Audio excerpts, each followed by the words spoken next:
Hello everyone, welcome to my channel Spread the Knowledge.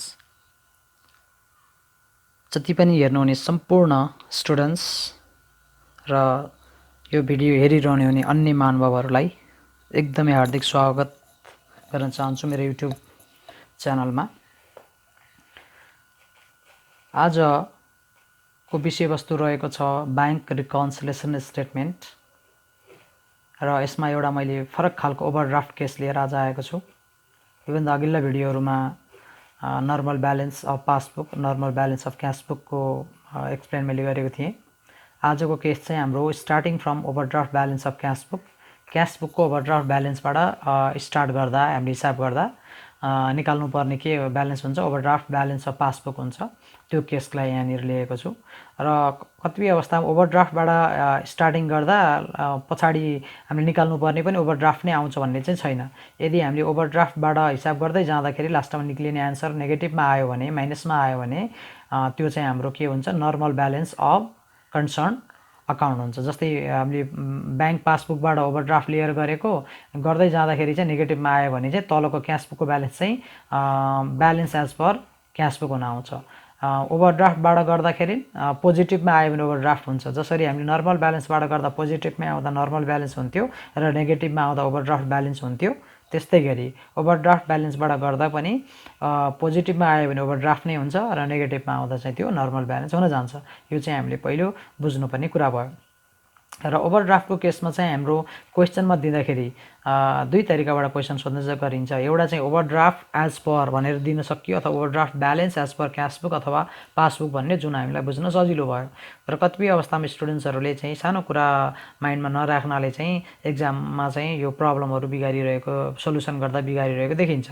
त्यो भनेको के हो भन्दाखेरि हाम्रो ओभरड्राफ्टलाई इन्डिकेट गर्ने अर्को वर्ड भनेको चाहिँ, यदि क्यासबुकमा ओभरड्राफ्ट भन्नु पर्यो भने चाहिँ क्रेडिट ब्यालेन्स अफ क्यासबुक भन्न सकिन्छ। क्रेडिट ब्यालेन्स अफ क्यासबुक भनेको ओभरड्राफ्ट ब्यालेन्स अफ क्यासबुक हो है। त्यस्तै गरी पासबुकमा ओभरड्राफ्ट भन्नु पर्यो भने एउटा त overdraft balance as per passbook भन्न सकियो, अर्को चाहिँ हाम्रो डेबिट ब्यालेन्स अफ पासबुक भन्न सकियो। पासबुकमा डेबिट ब्यालेन्स भनेर क्वेसनमा दिएको छ भने त्यो ओभरड्राफ्ट ब्यालेन्स हुन्छ र क्यासबुकमा चाहिँ क्रेडिट ब्यालेन्स अफ क्यासबुक भनेको छ भने त्यो ओभरड्राफ्ट हुन्छ। र यसमा पनि हाम्रो हेरौँ, यहाँ following informations are given overdraft as per cashbook. यो डाइरेक्ट नै ओभरड्राफ्ट एज पर क्यासबुक लेखेको छ, यहाँनिर हेर्न सक्नुहुन्छ तपाईँले ओभरड्राफ्ट एज पर क्यासबुक। तर मैले बुझ्नको लागि चाहिँ कुनै कुनै बेला एक्जाममा यसरी पनि आइदिन्छ, क्रेडिट ब्यालेन्स अफ क्यासबुक। यो ओभरड्राफ्ट ब्यालेन्स अफ क्यासबुक यो नदिकन यो मात्र हाम्रो दिन सक्छ, credit balance of cashbook on Ashadh 31, 2068 rupees 21,000 भन्न सक्छ। यसरी क्रेडिट ब्यालेन्स अफ क्यासबुक भनेको के भयो, ओभरड्राफ्ट भयो। डेबिट ब्यालेन्स अफ क्यासबुक भनेको चाहिँ नर्मल ब्यालेन्स भयो। त्यस्तै गरी पासबुकमा चाहिँ हाम्रो डेबिट ब्यालेन्स अफ पासबुक भनेको ओभरड्राफ्ट र क्रेडिट ब्यालेन्स अफ पासबुक भनेको नर्मल ब्यालेन्स हो। यो कुरालाई हामीले ओभरड्राफ्ट छुट्याउनको लागि चाहिँ विचार गर्नुपर्ने हुन्छ। अब हामीले ओभरड्राफ्टबाट हिसाब गर्दाखेरि पनि नर्मल तरिका, एकदमै नर्मल तरिका, यसलाई विभिन्न तरिकाले टिचरहरूले क्लासमा सिकाउन सक्नुहुन्छ। विभिन्न मेथड्सहरू छ। एउटा ब्राकेटमा राखेर सिकाउने, त्यही हिसाबले सोच्नुपर्ने हुन्छ भने, एउटा चाहिँ मैले यहाँ सिकाउँदा चाहिँ सबभन्दा सजिलो, एक्जाममा चाहिँ मार्क्स ल्याउनलाई सजिलो हुने र एक्जाम नबिग्रिने खालको ट्रिकी मेथडद्वारा चाहिँ मैले यहाँ सिकाउँछु र जस्तो पनि स्टुडेन्ट्सहरूले सजिलै बुझ्न सक्नुहुन्छ। जसरी नर्मल ब्यालेन्स गर्दाखेरि नै हामीले वर्किङ्स गरेका थियौँ, ओभरड्राफ्ट हुँदा पनि सेम वेमा वर्किङ्स गर्ने। हामीले यसलाई ओभरड्राफ्ट आउँदैमा आत्तिनुपर्ने अवस्था छैन। धेरै स्टुडेन्टहरूले ओभरड्राफ्ट चाहिँ अलिक गाह्रो लाग्छ भन्नुहुन्छ, त्यो चाहिँ हामीले बुझाइको कमीले गर्दा भएको। अब ओभरड्राफ्ट ब्यालेन्स दिएको अवस्थामा यसलाई हामीले वर्किङ्समा लेख्नु त परेन, तर हामीले रिकन्सिलिएसनमा लेख्नु पर्यो। त्यसलाई हामी के भने लेख्छौँ, overdraft balance as per passbook भनेर लेख्छौँ होइन। हामी चाहिँ overdraft balance as per passbook हाम्रो कति दिएछ, 21,000 दिएछ। पासबुक कि cashbook, sorry overdraft as per cashbook हो, मैले यहाँ मिस्टेक लेखेँ। तल पासबुक, यहाँ हाम्रो चाहिँ क्यासबुक हुनुपर्ने, मैले यहाँ सोल्युसन बनाउँदाखेरि मिस्टेक लेखेको छु, cashbook.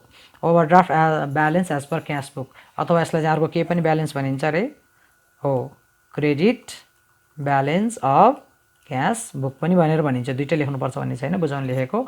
Debit balance of cashbook भने चाहिँ नर्मल ब्यालेन्स हो, क्रेडिट ब्यालेन्स अफ क्यासबुक भने चाहिँ ओभरड्राफ्ट ब्यालेन्स हो। अब यसमा एड र लेसहरू गर्ने कुराहरू मैले यहाँ लेखेको छु, कसरी आयो भन्ने कुरा हामी बुझौँ। यसमा ओभरड्राफ्ट आउँदा पनि हामीले केही कुरा ध्यान दिनु पर्दैन, खालि एउटा वर्किङ्स राम्रोसँग बनाउनु पर्यो। वर्किङ्स हामीले बनाउँदाखेरि चाहिँ कतिवटा ट्रान्जेक्सन हामी छ 1 नम्बरको ट्रान्जेक्सन त हाम्रो ब्यालेन्समा गइहाल्यो। अब हामीसँग सेकेन्डदेखि VI सम्म 5 वटा ट्रान्जेक्सन छ। त्यसकारणले यहाँ मैले क्यास बुक पासबुक डिफरेन्स भनेको छु। डिफरेन्स लेख्नुपर्छ भने मात्र लेख्छौँ, नभए छैन लेख्दैनौँ। यहाँनिर 2 वटा अमाउन्ट आएको कुनै पनि क्वेसन प्रब्लमहरुमा छैन, त्यसकारण यो कलम खाली नै छ। तपाईलाई आवश्यकता अनुसार कन्फिडेन्स भइसकेपछि एउटा मात्र कलम, आफूलाई चाहिने एउटा मात्र कलम पनि बनाउन सक्नुहुन्छ। जस्तै यसमा हामीलाई यो हामीले केबाट स्टार्ट गरेको, क्यास बुकबाट स्टार्ट गरेको। अब तपाईहरुलाई एउटा कुरा म बुझाउँछु, तपाईहरुले चाहिँ नर्मल ब्यालेन्सबाट स्टार्ट गर्दा चाहे क्यास बुकबाट गर्नुहोस् चाहे पासबुकबाट गरेको नै किन नहोस्, त्यसरी गर्दाखेरि चाहिँ क्यास बुकबाट गर्दा हामीले लिनुपर्ने वर्किङ भने चाहिँ पासबुकको हुन्थ्यो, पासबुकबाट गर्दा क्यास बुकको हुन्थ्यो। फरक के छ भन्दा ओभरड्राफ्ट भने चाहिँ नेगेटिभ ब्यालेन्स भएको हुनाले चाहिँ ओभरड्राफ्ट ब्यालेन्स हेर्नुस् त केबाट स्टार्ट गर्नु भएको छ तपाईहरुले, क्यास बुकबाट गर्नु भएको छ भने तपाईले वर्किङ क्यास बुककै लिने कुरा बुझ्नुभयो नि। यदि नर्मल ब्यालेन्सबाट स्टार्ट गर्नुभएको भए चाहिँ तपाईले यो एड्रेस गर्नुपर्ने आइटमहरु चाहिँ पासबुकबाट लिने, पासबुकबाट गरेको भए क्यास बुकबाट लिने। तर ओभरड्राफ्ट ब्यालेन्सबाट यदि स्टार्ट गर्नुभएको छ भने जुन बुकबाट स्टार्ट गर्नुभएको छ त्यही बुकको वर्किङ्सलाई हामीले लिने। अब यहाँ चाहिँ हाम्रो कुन बुक दिएको छ, क्यास बुक दिएको छ भने चाहिँ हामीले वर्किङ्स केको लिनु पर्यो, क्यास बुककै लिनु पर्यो। त्यसकारण मैले हाइलाइट पनि येलो कलरले चाहिँ क्यास बुकलाई गरेको छु। यदि यहाँ पासबुक दिएको भए हाम्रो वर्किङ केबाट लिनु पर्थ्यो, हामीले पासबुकबाटै लिनु पर्थ्यो। फरक यति हो। सरी भनेपछि ओभरड्राफ्टमा चाहिँ हाम्रो वर्किङ्स एड र लेसमा लेख्नुपर्ने आइटमहरुको वर्किङ लिँदाखेरि चाहिँ हाम्रो के गर्ने, जुन ब्यालेन्सबाट स्टार्ट गरेको त्यही ब्यालेन्सकै वर्किङ लिने। तर हामीले नर्मल ब्यालेन्सको लिँदा चाहिँ अपोजिट बुकको चाहिँ वर्किङ्स लिने। यति एउटा कुरा पनि तपाईहरुले हिसाब गर्दाखेरि ध्यान दिनु पर्यो। अब हामी जाउँ वर्किङमा। सेकेन्ड नम्बरमा interest on overdraft for 6 months ending Asar 31st 2068 ₹500 not credited in cash book. Normal छ। आषाढको चाहिँ हाम्रो के गरेका छौँ, 31st आषाढमा गएर स्टेटमेन्ट लिएर आएको रहेछौँ ब्याङ्कसँग मागेर। त्यो स्टेटमेन्ट लिने दिनमा हामीले चेक गर्दा हाम्रो क्यास बुकमा राखेको इन्ट्रिजहरू चेक गर्दा र पासबुकमा इन्ट्रिज भएका ट्रान्जेक्सनहरूलाई हामीले हेर्दाखेरि विविध किसिमका यो 5 वटा ट्रान्जेक्सनहरू चाहिँ हामीले फरक पाएछौँ। त्यसकारण यसको चाहिँ हामी के गर्दैछौँ, अहिले रिकन्साइल गर्दैछौँ। अब एड गरेर भए पनि लेस गरेर भए पनि त्यसलाई हामी बराबर एउटाबाट गर्दा अर्को बराबर आउने बनाउँदैछौँ। भनेपछि यसले के भन्छ, इन्ट्रेस्ट अन ओभरड्राफ्ट भनेको हामीले ओभरड्राफ्ट भनेको चाहिँ पहिल्यै कुरा बुझ्नु। ओभरड्राफ्ट भनेको हाम्रो अकाउन्टमा भएको भन्दा पनि बढी पैसा हामीले यदि झिक्ने सुविधा ब्याङ्कले दिएको छ भने त्यसरी बढी झिकेको पैसा एउटा लोन हुन्छ जसलाई हामी ओभरड्राफ्ट भन्छौँ। त्यो ओभरड्राफ्टमा चाहिँ हामीले लोन तिर्नु, इन्ट्रेस्ट तिर्नुपर्ने हुन्छ। जस्तै हाम्रो खातामा 1 लाख रुपियाँ छ तर ब्याङ्कबाट हामीले 1,50,000 को चेक काटेर पैसा निकाल्यौँ भने 50,000 त हामीले more than the deposited one निकाल्यौँ नि। त्यो जम्मा गरेको भन्दा पनि बढी पैसा जति अमाउन्ट निक्लिन्छ त्यसलाई हामी ओभरड्राफ्ट अमाउन्ट भन्छौँ। त्यो अमाउन्टमा चाहिँ हाम्रो के लाग्छ, इन्ट्रेस्ट लाग्छ, ब्याज लाग्छ। त्यसकारणले ब्याज तिर्नु भनेको त हाम्रो लागि खर्च हो र ब्याङ्कले हामीसँग ब्याज ल्याऊ भनेर भनिरहँदैन। हाम्रो खातामा पैसा छ भने डाइरेक्ट हाम्रो खाताबाट के गर्छ, त्यो पैसा चाहिँ काटेर चाहिँ लिन्छ। त्यो भएको हुनाले चाहिँ interest on overdraft for ₹6 months ending Asar 31st 2068 ₹500 not credited in cash book. भनेपछि हामीले चाहिँ ब्याङ्कले चाहिँ 6 महिनाको इन्ट्रेस्ट हाम्रो खातामा चार्ज गरेछ। यसको मतलब खातामा चार्ज गरे ₹500 हाम्रो खातालाई के गर्छ, हाम्रो खातामा भएको ब्यालेन्सलाई घटाइदिन्छ 500ले। त्यो त्यस भएको हुनाले चाहिँ यहाँनिर मैले चाहिँ पासबुकमा के गरेँ, हेर्नुहोस् माइनस गरेँ, किनकि ब्याङ्कले त टाइम भएपछि इन्ट्रेस्ट काटेर लियो। तर त्यो चाहिँ कहाँ रेकर्ड भएको छैन, क्यास बुकमा रेकर्ड भएको छैन। क्यास बुकमा पनि यदि रेकर्ड भएको थियो भने हामीले पनि -500 गर्थ्यौँ, ब्याङ्कको ब्यालेन्स घट्यो भने लेख्थ्यौँ, बराबर हुन्थ्यो, रिकन्सिलेसन गर्नै पर्ने थिएन। क्यास बुकमा रेकर्ड नभएको हुनाले क्यास बुकको ब्यालेन्स त पासबुकको तुलनामा के देखिन्छ, बढी देखिन्छ। यहाँ ओभरड्राफ्टलाई बिर्स्यौँ है, ओभरड्राफ्टलाई बिर्स्यौँ। ओभरड्राफ्टलाई राखेर हिसाब गर्ने हो, नेगेटिभ राखेर गर्ने हो, त्यही हिसाबले सोच्नुपर्ने हुन्छ। ओभरड्राफ्ट बढ्योमा चाहिँ हामीले बढाउने, घटेमा घटाउने भनेर सोच्नुपर्ने हुन्छ। यहाँ चाहिँ हाम्रो के भयो, यसमा चाहिँ हाम्रो ब्यालेन्स के भएको छ, बढिरहेको छ। हाम्रो चाहिँ नर्मल ब्यालेन्स छ नै भनेर सोच्छौँ ओभरड्राफ्टमा गऱ्यो भने। त्यसकारण क्यास बुकमा बढी देखियो, पासबुकमा कम देखियो। त्यसपछि हामी थर्डमा जाउँ। Bank charges. ब्याङ्क चार्जेस भनेको खर्च हो जुन चाहिँ हामीलाई ब्याङ्कले विविध किसिमका सुविधाहरू दिन्छ। जस्तै हाम्रो खाता अपरेटिङ अपरेटिङ गरे बापत, अपरेसन गर्दै बापत, त्यस्तै गरी हामीले चाहिँ विभिन्न देशहरूमा चाहिँ एलसी लेटर अफ क्रेडिट खोलेर पैसा पठाउनको लागि लेटर अफ क्रेडिट खोल्दाको चार्ज ब्याङ्कले लिन्छ। अनि ब्याङ्कले हामीलाई डेबिट क्रेडिट कार्डहरू दिए बापतको चाहिँ चार्ज लिइरहेको हुन्छ, रिन्युअल चार्ज लिइरहेको हुन्छ। त्यो भएको हुनाले चाहिँ त्यस्ता चार्जहरू ब्याङ्कले हामीसँग चाहिँ पटक पटक फोन गरेर तिर्न आउनु भन्दैन, हाम्रो खाताबाट डाइरेक्ट माइनस गर्छ। त्यसकारणले ब्याङ्क चार्जेस, ब्याङ्क कमिसन भनेको चाहिँ ब्याङ्कले पासबुकबाट घटाउने खर्च भने बुझ्नुपर्छ। ब्याङ्क चार्जेस डेबिटेड, मैले अघि भनेको थिएँ डेबिटेड टु पासबुक भनेको के हो, पासबुकको ब्यालेन्स घट्नु। क्रेडिटेड टु पासबुक भनेको पासबुकको ब्यालेन्स बढ्नु। त्यस्तै गरी डेबिटेड टु क्यास बुक भनेको क्यास बुकको ब्यालेन्स बढ्नु। क्रेडिटेड टु क्यास बुक भनेको चाहिँ क्यास बुकको ब्यालेन्स घट्नु हो। भनेपछि डेबिटेड टु पासबुक भनेको यहाँ घटाए त भनेको छैन, तर तपाईँले टेक्निकल्ली यो वर्डलाई बुझ्नुपर्ने हुन्छ। डेबिटेड टु पासबुक भनेको पासबुकबाट माइनस गर्यो भनेको, but not credited in in the cash book. क्यासमा क्रेडिट भने चाहिँ क्यास बुक घट्नु हो, तर क्यास बुकबाट चाहिँ घटाएन भन्छ। त्यसकारण क्यास बुकमा नघटेपछि क्यास बुकको ब्यालेन्स त बढी देखिनु स्वाभाविकै हो, प्लस लेखियो। यतापट्टि उसले चार्ज घटाएको हुनाले चाहिँ माइनस लेख्यो। कुरा बुझ्नुभयो होला। त्यसपछि नम्बर बीमा जाउँ, आइबीमा जाउँ sorry. Cheque issued but not cashed by the customer prior to Asar 31 rupees 2400। हामीले असार 31मा गएर स्टेटमेन्ट लिएर आयौँ, तर असार 31 भन्दा अगाडि जसलाई हामीले चेक दिएका थियौँ त्यो मान्छे चाहिँ ब्याङ्कमा साट्नलाई गएन भनेर क्वेसनले भनिरहेको छ। 2400 को चेक काटेकै दिन चाहिँ हामीले के गर्छौँ, हुनसक्छ चेक हामीले 20 गते काटेर दिएको होला, आषाढको 20 गते काटेर दिएपछि 20 गते नै हामीले के गर्छौँ, हाम्रो चाहिँ क्यास बुकबाट ब्याङ्कको ब्यालेन्स घटाइदिइहाल्छौँ। त्यो व्यक्ति जाला, आज नै जाला भन्ने हाम्रो एजम्सन हुन्छ, हामीले माइनस गर्यौँ। तर त्यो व्यक्ति हामीले 31 आषाढमा स्टेटमेन्ट लिएर आयो ब्याङ्कको, त्यो दिनसम्म पनि चेक साट्न गएन छ भनेपछि त ब्याङ्कले त ब्यालेन्स 2400ले घटाएन। यसको मतलब के हो, हाम्रो भन्दा पासबुकले देखाउने ब्यालेन्स चाहिँ 2400ले बढी देखिन्छ। त्यसकारण हामीले के गर्यौँ, यहाँ प्लस गर्यौँ, पासबुकमा प्लस गर्यौँ, किनकि उसले पैसा पेमेन्ट गरेको छैन। हामीले चाहिँ माइनस गर्यौँ, हामीले चाहिँ घट्यो होला भनेर माइनस गरेको हुनाले हाम्रो क्यास बुकको ब्यालेन्स के भयो, कम भयो। त्यसकारण माइनस प्लस हामी यसरी लेख्यौँ। त्यसपछि हाम्रो भी नम्बरमा जाउँ। भी नम्बरमा छ cheque deposited into bank but not credited prior to Asar 31 2068 rupees 4500। Similarly यसले के भन्छ भन्दाखेरि हामीले चेक चाहिँ ब्याङ्कमा जम्मा गरेछौँ। चेक ब्याङ्कमा जम्मा गरिसकेपछि ब्याङ्कले कुन ब्याङ्कको चेक हामीले जम्मा गरे त्यो ब्याङ्कमा गएर त्यो ब्याङ्कको अकाउन्ट कन्फर्मेसन गरेर पैसा भए चाहिँ त्यहाँबाट निकालेर लिएर आएर हाम्रो खातालाई क्रेडिट गरिदिन्छ। तर त्यो क्रेडिट यदि हामीले असार 31 स्टेटमेन्ट लिने दिनभन्दा अगाडि नै ब्याङ्कले क्रेडिट गरेको भए त हामीले पनि बढायौँ, ब्याङ्कले पनि बढाइदियो, दुवैको ब्यालेन्स इक्वल भयो। त्यसकारण रिकन्सिलेसन गर्नै परेन। तर यहाँ कन्डिसन के भइदियो, चेक चाहिँ हामीले ब्याङ्कमा जम्मा गऱ्यौँ but not credited prior to Asar 31 भनेको छ। ब्याङ्कले चाहिँ into bank but not credited भनेको ब्याङ्कले चाहिँ हाम्रो खातामा पैसा जम्मा गर्दैन त्यो दिनसम्म पनि। भनेपछि ब्याङ्कको ब्यालेन्स चाहिँ के हो देखिनु भयो, उसले त जम्मै गरिदिएको छैन। एक्चुअलमा त ब्याङ्कले चाहिँ जति छ त्यति देखाउँछ, कम देखिनु भयो। हामीले चाहिँ जम्मा गर्दै होला भनेर चेक जम्मा गरेकै दिनमा प्लस गर्ने हुनाले हाम्रो खाता चाहिँ के भयो, बढी देखियो। त्यसकारण प्लस र माइनस हामीले यहाँनिर लेख्यौँ। अब लास्ट ट्रान्जेक्सनमा छ, यसलाई बुझ्नुपर्ने कुरा चाहिँ के छ भन्दा, यो bills receivable of rupees 1000 discounted into bank dishonour before Asar 31 2068। यो चाहिँ हामीले के गर्यौँ भन्दाखेरि बिल्स रिसिभेबल भनेको के हो भन्ने कुरालाई साधारण रूपमा बुझौँ पहिला। अहिले यहाँनिर हामीले चाहिँ सामान उधारोमा बेचिसकेपछि जसलाई उधारोमा सामान बेच्छौँ त्यसलाई भन्छौँ हामी डेटर्स। यो नर्मल अवस्था भयो। तर अलि स्पेसल बिजनेस, बिग बिजनेस अर्गनाइजेसनहरूमा के हुन्छ भन्दाखेरि करोडौँको सङ्ख्यामा मार्केटमा उधारो फसेको हुन्छ र करोडौँको सङ्ख्यामा 2 महिना 3 महिनाको लागि क्रेडिट पिरियड उनीहरूले कस्टमरहरूले दिएको हुन्छ। त्यो टाइमभन्दा अगाडि कस्टमरलाई फोन गरेर मेरो पैसा तिर्न आऊ भन्न मिल्दैन। र त्यस्तो भएको हुनाले चाहिँ त्यस्तो अवस्थामा के गरिन्छ भन्दाखेरि त्योभन्दा अगाडि नै पैसा चाहियो भने पनि आफ्नो काम सल्टाउनलाई चाहिँ सजिलो हुने गरी चाहिँ बिल्स एउटा चाहिँ चेक जस्तै नै जसले चेकको जस्तै नै काम गर्छ, तर चेक चाहिँ होइन।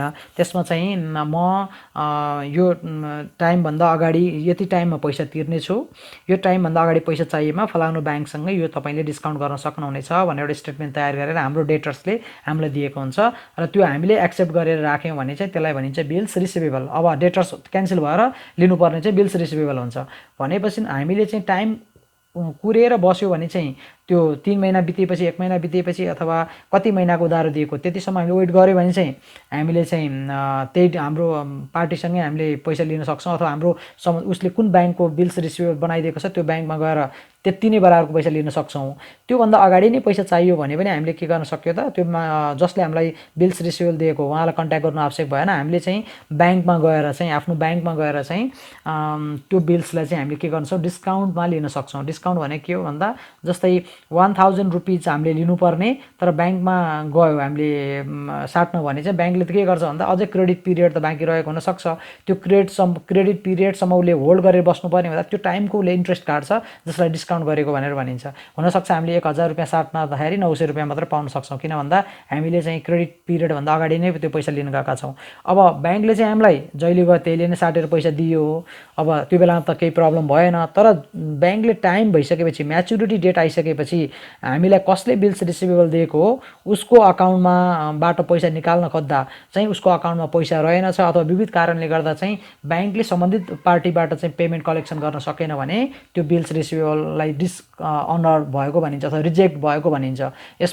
यदि त्यस्तो भयो भने ब्याङ्कले के गर्छ, हामीलाई त पहिले पैसा दिइसकेको छ, ब्याङ्कले त हाम्रै खाताबाट पैसा चाहिँ माइनस गर्ने भयो नि त। त्यो भएको हुनाले चाहिँ असार 31 भन्दा अगाडि नै डिसअनर भइसकेको हुनाले चाहिँ ब्याङ्कले के गर्यो, हाम्रो खाताबाट चाहिँ यो 1000 चाहिँ काटेर लियो। Bills receivable of ₹1000 discounted into bank dishonour before Asar 31 भनेपछि यहाँ तपाईँले काटेर लियो भनेको हुँदैन, हामीले बुझ्नु पर्यो। भनेपछि हामीलाई चाहिँ ब्याङ्कले पहिले डिस्काउन्ट गरेर पैसा दिइसकेको छ, अनि टाइम भएपछि हामीलाई जस्तै बिल्स रिसिभेबल दिनुभएको थियो उहाँसँग पैसा लिन जाँदा उहाँको खातामा पैसा रहेनछ भने त त्यो त रिजेक्ट भयो।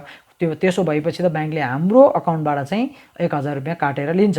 त्यो भएको हुनाले हाम्रो पासबुकमा चाहिँ के गर्ने भयो, ब्याङ्कले माइनस गरिदिने भयो। तर त्यसको रेकर्ड हामीले चाहिँ थाहा पाएका हुँदैनौँ स्टेटमेन्ट नल्याएसम्म त। त्यस्तो अवस्थामा चाहिँ हाम्रो के हुन्छ, हाम्रो चाहिँ ब्यालेन्स एज इट इज हुन्छ, मतलब पासबुकको तुलनामा चाहिँ क्यासबुकमा बढी ब्यालेन्स देखिन्छ। त्यसकारण प्लस र माइनस यहाँ लेखियो। अब हाम्रो यो ओभरड्राफ्टको केस भएको हुनाले ओभरड्राफ्ट पनि हाम्रो केबाट स्टार्ट गरेका छौँ, हामीले क्यासबुकबाट स्टार्ट गरेका छौँ। र नर्मल ब्यालेन्स भए चाहिँ अपोजिट ब्यालेन्सको वर्किङलाई लिन्थ्यौँ भने हामी ओभरड्राफ्ट केसमा चाहिँ ओभरड्राफ्ट एज पर क्यासबुक लिएको हुनाले, यो क्यासबुक लिएको हुनाले हाम्रो वर्किङ्स पनि क्यासबुककै लिने भनेपछि अब हाम्रो एड गर्नुपर्ने कति भयो, 1 नम्बर आई नम्बरको एड हुने भयो, आई को एड हुने भयो, भी को एड हुने भयो, भिआई को एड हुने भयो, लेसमा आइबी नम्बर मात्र हुने भयो। त्यही कुरालाई चाहिँ हामीले त्यही क्वेसनलाई मिलाएर लेख्दा पनि भयो। जसलाई क्वेसन मिलाएर लेख्न आउँदैन उहाँहरूले पुरै क्वेसन सारेर पनि लेख्न सक्नुहुन्छ। जस्तै चाहिँ ओभरड्राफ्ट एज पर सबभन्दा पहिला त हाम्रो यहाँ डेट पनि लेख्नु पर्यो, असार 31 2068, यो सबै कुरा मिलाएर लेख्नु पर्यो। यसको पनि सर्टेन मार्क्स हुन्छ, नत्र काटिन सक्छ। अब हामीले आई नम्बर भिआईलाई चाहिँ हामीले के गर्यौँ, एडमा लेख्यौँ। Interest on overdraft for 6 months not credited in cashbook 500 एवं क्रमले हामीले सबैले लेख्यौँ। सबै जोड्दाखेरि 6200 आयो। 21,000बाट 6,200 घटाउँदा 27,200 आयो। लेसमा चाहिँ हाम्रो आइबी नम्बरको मात्र ट्रान्जेक्सन थियो, हेर्नुहोस् त लेसमा कति छ, आइबी नम्बरको मात्र। आइबी नम्बरमा चाहिँ हाम्रो के थियो माथि, त्यसलाई हामीले चाहिँ यहाँ लेख्ने हो। Cheque issued but not cashed भनेको छ, त्यसलाई हामीले यहाँ मिलाएर लेख्छौँ। Cheque issued but not cashed by the customer 2400 भनेपछि 27,200बाट 2400 घटाउँदा हाम्रो ब्यालेन्स कति आयो, 24,800। अब यहाँ विचार गर्नुपर्ने कुरा के छ, यहाँ 27,000 छ, घटाउनु पर्ने 2400, योभन्दा लेस भयो। त्यसकारण यसको आन्सर केमा आयो, पोजिटिभमा आयो। पोजिटिभमा आयो भने माथि ओभरड्राफ्टबाट स्टार्ट गर्दा पोजिटिभ आयो भने यो पनि ओभरड्राफ्ट नै हुन्छ। माथि ओभरड्राफ्टबाट स्टार्ट गरेको यदि यो 27,200 थियो, यहाँ 30,000 आएको भए तपाईँको यहाँ कति हुन्थ्यो, 2,800 रुपियाँ त यहाँ नेगेटिभ आउँथ्यो नि। त्यसरी नेगेटिभ आयो भने चाहिँ यो ओभरड्राफ्ट नभइकन ब्यालेन्स एज पर पासबुक हुन्छ। पोजिटिभबाट नेगेटिभ आयो भने ओभरड्राफ्ट हुन्छ, ओभरड्राफ्टबाट गर्दा नेगेटिभ आयो भने ब्यालेन्स हुन्छ। यति कुरालाई चाहिँ यहाँनिर विचार गर्नुपर्छ। अन्य सबै प्रब्लमहरू चाहिँ यसरी नै गर्ने। मुख्य प्रब्लम हामीलाई कहाँनिर आउँछ भन्दा क्वेसनको ट्रान्जेक्सनमै आउँछ। योले भन्न खोजेका कुराहरू के हो त, यो प्रत्येक ट्रान्जेक्सनले प्लस गर्छ कि माइनस गर्छ, केमा प्लस गर्छ केमा माइनस गर्छ, यो छुट्याउनु पर्यो। र हामीले चाहिँ जहिले पनि ओभरड्राफ्टबाट गर्दा चाहिँ क्यासबुक दिन्छ भने क्यासबुकलाई प्लस गर्छ कि माइनस गर्छ भनेर छुट्याएर लेख्दा भयो। अनि नर्मल ब्यालेन्सबाट दिँदाखेरि चाहिँ जस्तै क्यासबुकको नर्मल ब्यालेन्सबाट दिँदा चाहिँ पासबुककोलाई हामीले लिनुपर्ने हुन्थ्यो। तर ओभरड्राफ्टको केस भएको भएर हामीले क्यासबुकलाई लियौँ। यसरी चाहिँ यसलाई मैले चाहिँ यहाँहरू समक्ष प्रस्तुत गरेँ। सकेसम्म मैले यसलाई अत्यन्त सरल तरिकाले बुझाउने प्रयास गरेँ जस्तो लाग्छ। यद्यपि तपाईँहरूलाई केही प्रब्लम हुनसक्छ, कन्फ्युजन हुनसक्छ। त्यस्तो भएको अवस्थामा फिडब्याक पाऊँ, कमेन्ट सेक्सनमा कमेन्ट लेखिदिनु होला। र तपाईँलाई भिडियो अत्यन्त राम्रो लागेको अवस्थामा तपाईँले यो भिडियोबाट केही कुरा गेन गरेको अवस्थामा चाहिँ यो भिडियोलाई जतिसक्दो आफ्ना साथीभाइहरू समक्ष पुर्याउनको लागि म हार्दिक अनुरोध गर्न चाहन्छु। किनकि नलेज बढायो भने झनै राम्रो कुरा हो, अरूलाई नलेज बाँड्नु भनेको पनि राम्रो कुरा हो। त्यही अभिप्रायको साथमा मैले भिडियो बनाएको हुँ र मैले गरेको कामको पनि त्यति नै बेला मूल्याङ्कन हुन्छ जब तपाईँहरूले राम्रोसँग बुझ्नुहुन्छ हैन। त्यसकारणले तपाईँहरूले यो भिडियो राम्रो लागेको अवस्थामा सब्स्क्राइब गर्न नबिर्सनु होला, बेल आइकन थिच्न नबिर्सनु होला, ताकि मैले भिडियो बनाउन साथ कुनै टपिकमा तपाईँहरूलाई काम लाग्ने पनि हुनसक्छ, त्यो तपाईँलाई इन्स्ट्यान्ट नोटिफिकेसन प्राप्त होस्। लाइक गरिदिनु होला। यतिन्जेलसम्म हेर्नुभएकोमा यहाँहरू सबैलाई धेरै धन्यवाद दिन चाहन्छु।